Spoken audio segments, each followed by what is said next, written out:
अरविंद वीथिका में उपस्थित श्री एम के यादव जी, हम लोग इस चैनल के माध्यम से अपने को साहित्यिक अभिरुचि से संबद्ध रखते हैं।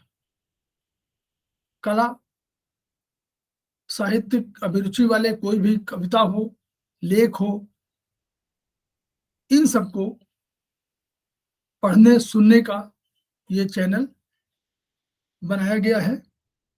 इसी कड़ी में हम लोग आज मैं अपनी कविता पढ़ूंगा और उसके बाद जो पहले का एक यात्रा वृतांत था उसका सोपान, अगला सोपान पढ़ूंगा। तो एक लौट न सकने की बेचैनी जो कविता संग्रह है, उसमें मिलन का गणित एक कविता है, उसका शीर्षक है मिलन का गणित।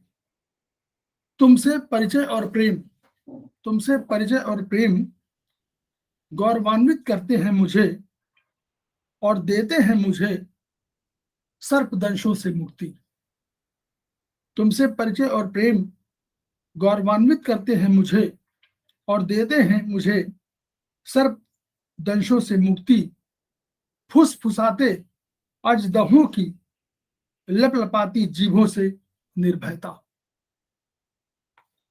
गर्व है मुझे तुम पर, गर्व है मुझे तुम पर और अपने आप पर भी, गर्व है मुझे तुम पर और अपने आप पर भी कि मेरे द्वारा लगाया गया पौधा नन्हा होते हुए भी कड़ी धूप, तेज आंधियां और मूसलाधार बारिश झेल गया। दो चार पत्तियों के झड़कर गिरने के सिवाय कहीं भी कोई खरोंच मन में नहीं लाया। घूरती निगाहों, तेज व्यंग बाणों वाली दुनिया के दस्तूर तुमने अपनी कमसिन उम्र में जाना। घूरती निगाहों, तेज व्यंग बाणों वाली दुनिया के दस्तूर तुमने अपनी कमसिन उम्र में जाना। मुझे इसका गम नहीं है, बल्कि मुझे फक्र है तुम पर, बल्कि मुझे फक्र है तुम पर कि तुमने मेरी आशा के अनुरूप मुझे कोई आश्वासन न देकर भी जिंदगी को भोगा, बर्दाश्त किया।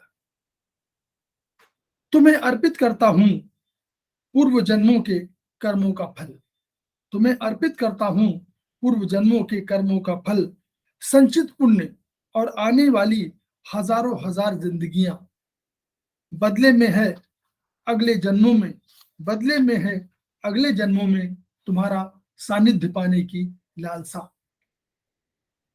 अंतिम पैरा है, प्रस्तर है कि यह सही है कि भविष्य के रेखा गणित में, यह सही है कि भविष्य के रेखा गणित में मेरी तुम्हारी जिंदगी दो समांतर रेखाएं हैं जो वर्तमान में नहीं मिलती हैं। यह सही है कि यह सही है कि भविष्य के रेखा गणित में मेरी तुम्हारी जिंदगी दो समांतर रेखाएं हैं जो वर्तमान में नहीं मिलती हैं। मगर क्या तुम जानती हो, मगर क्या तुम जानती हो कि ये रेखाएं अनंत में मिलती हैं? मगर क्या तुम जानती हो कि ये रेखाएं अनंत में मिलती हैं? दूसरी कविता है, उसका शीर्षक है पाप और पुण्य। मर्यादाओं की लक्ष्मण रेखा, मर्यादाओं की लक्ष्मण रेखा भावनाओं का ज्वार बांधे हैं। मर्यादाओं की लक्ष्मण रेखा भावनाओं का ज्वार बांधे हैं। मन के बहाव के लिए, मन के बहाव के लिए एक भी झरोखा खुला नहीं है। मन बहता है, मन बहता है, किसी के रोके कहाँ रुकता है। मन बहता है, किसी के रोके कहाँ रुकता है। टकराता है मर्यादाओं से रक्षित पाप और पुण्य की अवधारणाओं से। मन बहता है, किसी के रोके कहाँ रुकता है। टकराता है मर्यादाओं से रक्षित पाप और पुण्य की अवधारणाओं से। टूटता है, बिखरता है, बह नहीं पाता है। टूटता है, बिखरता है, बह नहीं पाता है। तब दबाव डालता है बांध पर, तब दबाव डालता है बांध पर, बांधों के झरोखों पर तोड़ना चाहता है सारी लक्ष्मण रेखाएं। पाप और पुण्य, पाप और पुण्य क्या समय पर आश्रित नहीं है? पाप और पुण्य क्या समय पर आश्रित नहीं है? ये क्यों हो गए हैं इतने असंवेदनशील? ये क्यों हो गए हैं इतने असंवेदनशील कि जिनके सुख दुख के लिए ये निर्मित किए गए हैं, उसी मनुष्य का ये दम तोड़ते हैं। मान्यताओं, परंपराओं और नियमों के जाल में उलझाते हैं मानव को, मानव बुद्धि को। मान्यताओं, परंपराओं और नियमों के जाल में उलझाते हैं मानव को, मानव बुद्धि को। परिभाषाओं का अंकगणित, परिभाषाओं का अंकगणित मुझे नहीं मालूम, परिभाषाओं का अंकगणित मुझे नहीं मालूम। मैं केवल जिंदगी का समीकरण जानता हूं, मैं केवल जिंदगी का समीकरण जानता हूं, जहां पर मन से किया गया कर्म, जहां पर मन से किया गया कर्म पाप नहीं होता, पुण्य होता है, पुण्य होता है।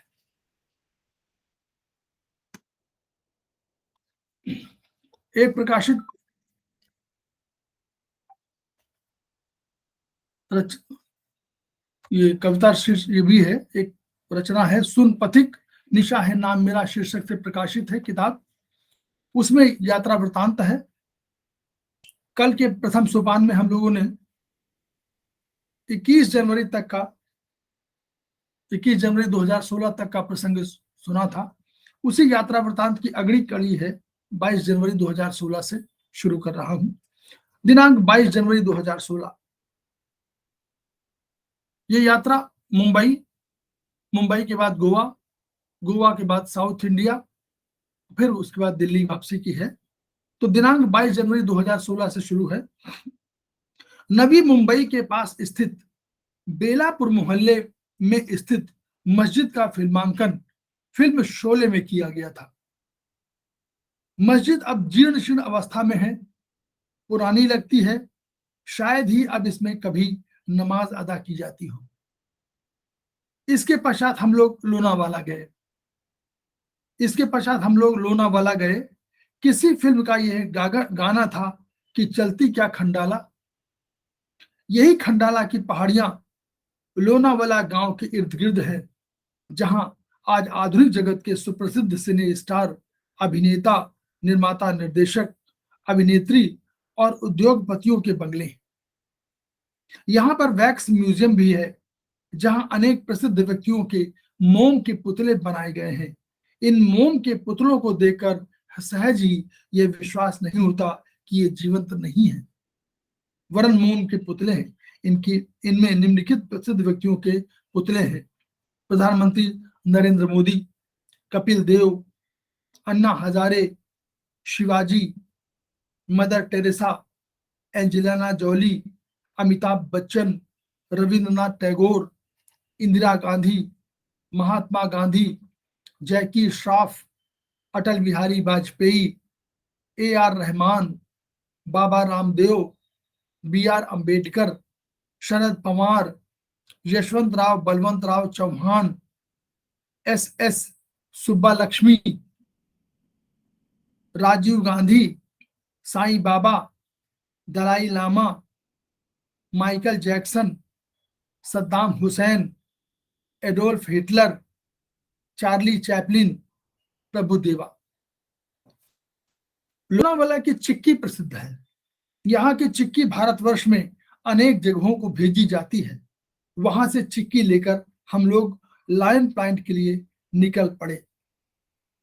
नवी मुंबई से 80 किलोमीटर दूर, काफी ऊंचाई पर, शायद 1000 फीट के आसपास, प्रसिद्ध अम्बे वैली के पास लायन पॉइंट है। भाग पर स्थित पॉइंट है जहां से सूर्योदय और सूर्यास्त देखा जा सकता है।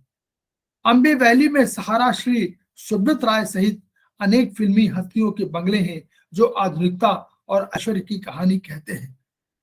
लायन पॉइंट से चारों ओर स्थित वैली को देखा जा सकता है।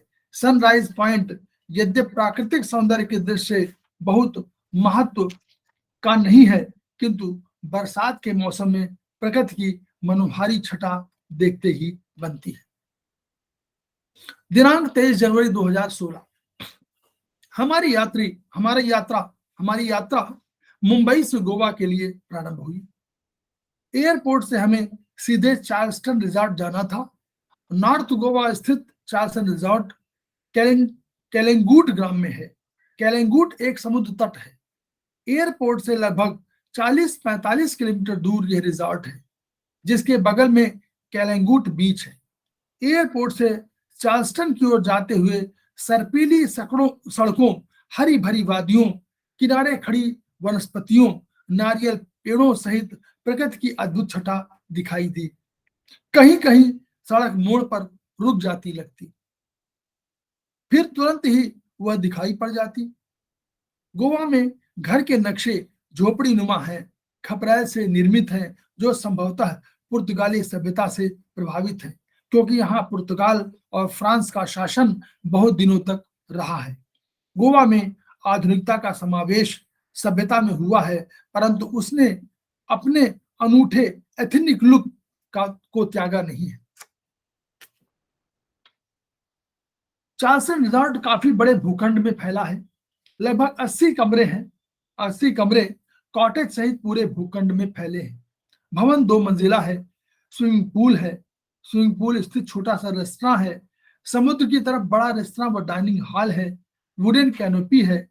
चारों तरफ हरियाली है, पेड़ है, पौधे हैं, वनस्पति है, छोटी छोटी घास है, नारियल के पेड़ है और समुद्र तट की ओर रेस्ता के बाहर की ओर धूप सेकने के लिए आरामदेह कुर्सियां हैं। नीचे लगभग 2.5-3 फीट जाने पर तट पर जाने का मार्ग है, जिसमें बालू फैली है। रिजॉर्ट विदेशी पर्यटकों और सैलानियों से भरा है। स्विमिंग पूल में तैराक महिला और पुरुष दोनों देखे जा सकते हैं। एक प्यारी सी छोटी सी बच्ची लगभग 2 साल की तैराकी सीख रही है और बीच बीच में अपनी माँ से अंग्रेजी में होल्ड मी तब बोलती है जब उसे लगता है कि पानी गहरा है और वह तैर नहीं पाएगी। पूल के पास बिल्ली की 2 छोटी बच्चियां हैं, जो म्याऊं म्याऊं कहते हुए हमारी ओर आशा भरी निगाहों से देखती हैं और हमारे पैरों के पास आ जाती हैं। कमरे में घुसने पर आधुनिकता व प्राचीनता के एक साथ दर्शन हुए। कमरे में पुरानापन भी दिखता है और उसे आधुनिक भी बनाया गया है। वुडन अलमारी, वुडन शीशा लगा है। कमरे में भगवान बोधिसत्व की एक फोटो लगी है और 2 फोटो झोपड़ी नुमा घरों के भी लगे हैं। बालकनी छोटी सी है, जिसमें 2 कुर्सियां और एक लकड़ी की टेबल है। यहाँ हमारे साथ जुड़ते हैं मेरी बेटी अंबुजा, हेमंत भाई, किरण भाभी की बेटी स्वाति और ग्रीष्म भाई, रंजना भाभी का बेटा मुदित। कलंगुट बीच का एक भाग रिजॉर्ट के पीछे स्थित है। बालू भरा चौड़ा विस्तार मार्ग लगभग 100 मीटर का है, जिसमें चलकर बीच पर पहुंचा जा सकता है। पानी 5 बजे सायं के समय हरा दिख रहा है।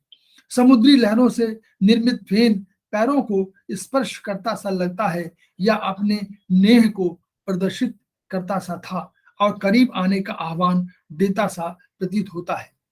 अपने में इतनी विशालता लिए भी इतनी विशालता लिए भी क्या सागर अकेलेपन से परेशान है और अपने निकट सभी को देखना चाहता है?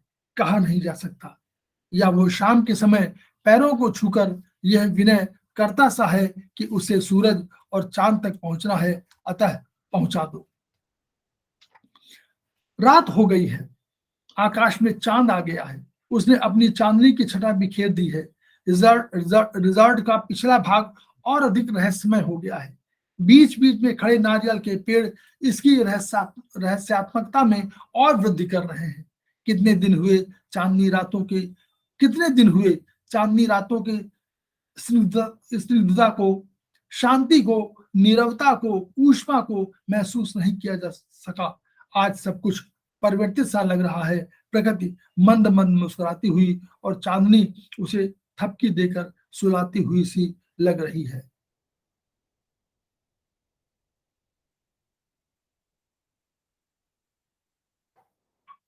इसके आगे का बाद में